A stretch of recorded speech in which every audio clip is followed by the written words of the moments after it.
ঘূর্ণিঝড় রেমাল আসার আগেই মুর্শিদাবাদে দেখা মিলেছে বৃষ্টির। জেলার সর্বত্রই বৃষ্টি হওয়ায় কিছুটা হলেও স্বস্তি পেয়েছেন চাষিরা। গত কয়েকদিনে ক্ষণিকের বৃষ্টিতে স্বস্তির নিঃশ্বাস পাট চাষিদের। আপনার আনন্দে আমাদের উদযাপন, বিয়ে হোক বা পার্টি, বহরমপুরে এবার luxury banquet hall at golden retreat. জেলায় একমাত্র পিলারলেস ব্যাংকোয়েট, আছে স্পা, সালন, ক্লাব মেম্বারশিপের সুযোগও। বহরমপুর শিল্প তালুকে গোল্ডেন রিট্রিট। দ্রুত গতিতে ছুটে আসা কালবৈশাখী, সঙ্গে আকাশ ভাঙা বৃষ্টি।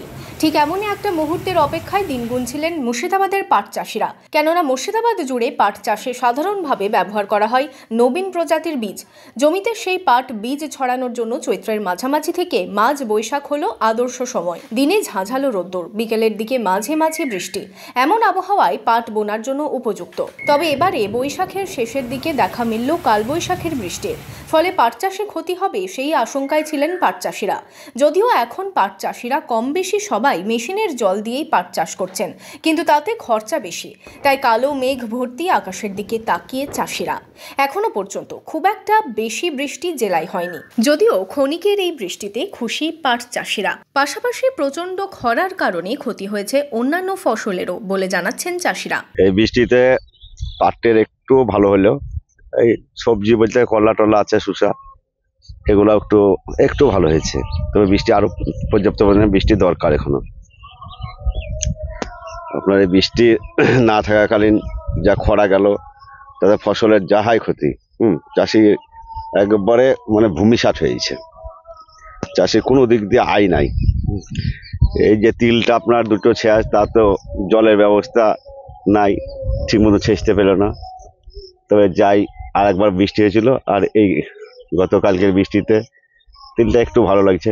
লাভ দুটো দিয়ে হয়েছে, পাটে বেশি হয়েছে, কারণ এবার যে ইউরিয়া সেটাতে আর চাপানসা দিতে পারবে। এই যে বৃষ্টিটা হলো, আর একটু হলে আরও বেশি মঙ্গল হতো। এরপর আর একটু হলো আর কি। তো তিলের এখন ক্ষতি হয়নি, তিলের এখন লাভ হচ্ছে। তিলের ক্ষতি হয় ওই পাকার সময় যে জল ফল আসে বা বৃষ্টি হয়, তখন তিলের একটা ব্যাপক ক্ষতি হয়। এখন তিলেরও ক্ষতি নয়, সব কিছু লাভ, পাটেরও লাভ, তিলেরও লাভ। আর একটু ধরে বৃষ্টি হলে একটু বেশি লাভ হতো। সমস্ত ফসলের ক্ষেত্রেই দরকার প্রচুর পরিমাণ জলের, কিন্তু প্রচণ্ড গরমের কারণে ভূগর্ভের জল ক্রমশই শুকিয়ে যাচ্ছে। জল সংকটের মতন সমস্যার সম্মুখীন হচ্ছেন তারা। ফলস্বরূপ পাট চাষ অনেকটাই কমিয়ে দিচ্ছেন জেলার চাষিরা। বৃষ্টি তো হয়নি সেরকম পরিমাণে, এখন পর্যাপ্ত পরিমাণে বৃষ্টির দরকার। পাট তো শুকিয়ে সব মাটির তলে ঢুকছে।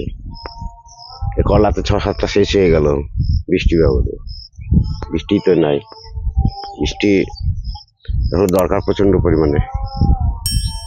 সব শুকনো খাঁ হচ্ছে, চাষির দুরবস্থা। সেচই তো দিতে পারেনি মানুষ। কেন দিতে পারেনি? শ্যালোতে তো জল নাই, শ্যালো তো 15 ফুট 20 ফুট নিচে করে, তাও তো বন্ধ হয়ে গেল। কি করা যাবে?